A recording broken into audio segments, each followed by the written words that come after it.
Hi, welcome back to Thrive America. I'm your host, Brent Brooks, and I'm joined by J. Mark Walker, Mr. Alan Urick, Prince Nair, and joined by business coach, action coach, CEO and co-founder of Axiom Franchise Advisor, PR expert, Russell Fair, Grace Lee, Brandon Milch. We're always looking for ways to build bridges of trust, build bridges of relationship.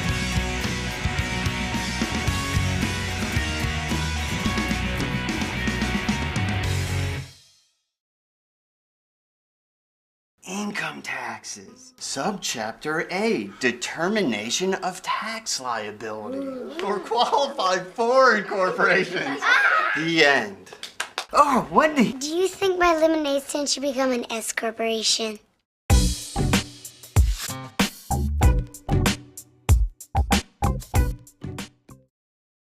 Welcome to Blank Stage Studios, today's set of Thrive America. I'm your host, Brent Brooks. In just a few moments, you're going to meet brand therapist David Cohen, owner of EquationArts.com. In our first segment with David, he's going to reveal a powerful charitable organization called ProWomen.org. So check that out. In addition to that, he's going to reveal his biggest business mistake and what he's learned the most from it. In our second segment, David's going to talk about the 3 C's and the 3 R's of branding and how by knowing these principles, they can dramatically improve your company and your image's branding to the public. In our third and final segment, David's going to actually give me and my company some tips and advice on how we can improve our image and our branding as it pertains to the general public, and also learn a little bit more about EquationArts.com. Welcome to Thrive America. I'm your host, Brent Brooks, and joined by brand therapist, right brain, left brain guy, David Cohen, owner of Equation Arts. David, thanks so much for joining us on our thank you. It's great to be here. Show today. We were talking offline about all the things that you do, so I'm real excited for you to shed the light and get us focused on our brand. But before we jump into what it is that you do and what you're here to talk about, you have a nonprofit organization that you support that's Professional Women's Anonymous. Can you tell me a little bit more about that organization? Sure, and thanks for bringing that up. I'm on the board of advisors for a group called Professional Women's Anonymous. Their website is prowomen.org, and it's a great group. What they're trying to do is help victims of harassment who have been afraid to come forward. Sometimes they're in a situation where they've worked hard to advance their career, and they're afraid of the repercussions of being labeled a troublemaker and all of these things, so they let things slide by that perhaps they should act on.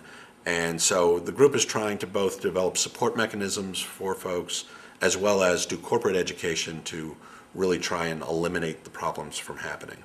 Fantastic, and that's prowomen.org. Correct. To get information and so forth. All right, well, that's a great cause. Yeah, and thanks for letting me slip a plug in for that. Oh, definitely. So, well, let's. I'm going to first come out here and ask you a question. In looking back on your career as a brand therapist, what's been, or before, maybe you had a second life, I'm not sure, but what's been your biggest business mistake personally that you yourself are guilty of, and what have you learned from it? Well, there's been a few, and I think we fail forward is the key to success. But one of them, ironically, is trying too hard to avoid mistakes. And I think there have been times when I've let the analysis paralysis really kind of overwhelm me. You're working hard, you want to put your best presentation forward, but it's important when you're trying to grow a business to move and to act on things and to grab opportunities when they're there. And when you start to realize that, hey, everybody's busy, and when you have an opportunity and timing, sometimes it's more important to grab the moment than to make everything perfect around it. And so that's been a lesson, hard learned over the years. And that's, I think, what I'm seeing is that you spent too much time thinking about what the perfect brand could be or solution could be for you, blah, blah, blah, and it just bogged you down where maybe some opportunities slipped by. Yeah, and to bring it back to how people really work, you may find yourself looking at a proposal, and there's sometimes you got to ask yourself, is it better to be a fast responder or have the penultimate proposal? if you've been invited to make a presentation and you're hesitant to accept it because you're not exactly sure if you're going to come off perfect. It's like grab the moment and do the best you can with the time you allot yourself for it, but then go with it and get it done and move on to the next thing. If you have an idea you want to implement, something new you want to try on your website, go after it, get it out there, get feedback, make a mistake, and then judge how you did and make the correction. And often that will be faster towards getting you to the right answer than hanging back and thinking and worrying and plotting and planning. So. Gotcha. So some brand, and I love what you're going to talk about today, because there's a lot of clutter out there, and there's a lot of, I think when people are starting their businesses, they don't know what the perception should be in their industry and to the public. And I know your specialty is kind of boring down on that and getting that out to there. But and I know you have some processes. You brought up some great bullet points.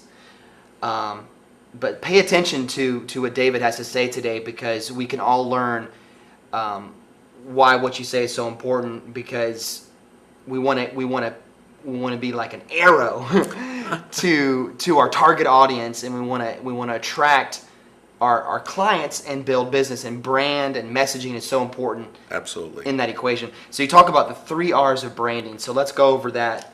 Right. Well, great. That's the foundation. The 3 R's of branding are recognition, job 1 for branding, reputation, and reaction. And recognition, that's probably the most familiar area for branding for a lot of people. That's where the logos come into play. That's where the little sound bites that you hear that big corporations do, the importance of color scheme, why the golden arches, the red of Coca-Cola, all of these things are so jealously guarded and protected and promoted, is because they are our triggers for remembering things. If we can't recognize something, if we can't pick it out of the crowd, we're not going to be able to build any association around that. So that's job 1, get recognized. Reaction and reputation are really the next 2 important things. Once we recognize something, we're going to remember something about it. If we have absolutely no experience and nobody's ever heard of it, we've just noticed something, well, then we're going to go with surface impressions. We're going to go with how is it packaged, how is it presented, does it sound credible?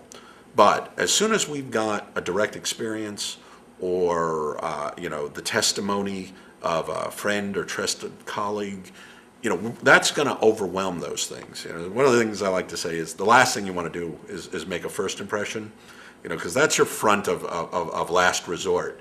If you've got a reputation that's great and it precedes you, or someone you're going to meet has looked you up and seen great things about you, that's going to do a lot more for you than having your best suit on. And I'm not saying don't dress for success. I think that's important too. But realize that the experiences people have and what they say about you and that how you cultivate that is going to do more for your reputation and growth. So the last R is reaction, and that's really just how recognition and reputation come together. If you are recognized and the reputation is good and people have had a great experience, they're going to do things like they're going to buy from you, they're going to recommend people to you, they're going to send you a testimonial on your LinkedIn account or on your web page. If your reputation is poor or you deliver a mediocre experience, that's going to give you a negative reaction. And people, the negative reaction may be at its most benign, they don't buy from you, or at its worst, they go out of their way to complain about you. And with the internet, it being such a public forum, a complaint blasts out very loud and hard. So you want to be thoughtful about both the expectations you set and how you follow through on them, because you can have a great reputation, set an expectation, and then do a lousy job delivering on it, and find that gives you a negative reaction as well. Gotcha. Great tips and advice. I love the reputation, how your reputation precedes you. So David, stick around. We're going to get into our second segment and really dig deep into some more tips and advice and ways that we can thrive in this economy in just a second. Sounds great.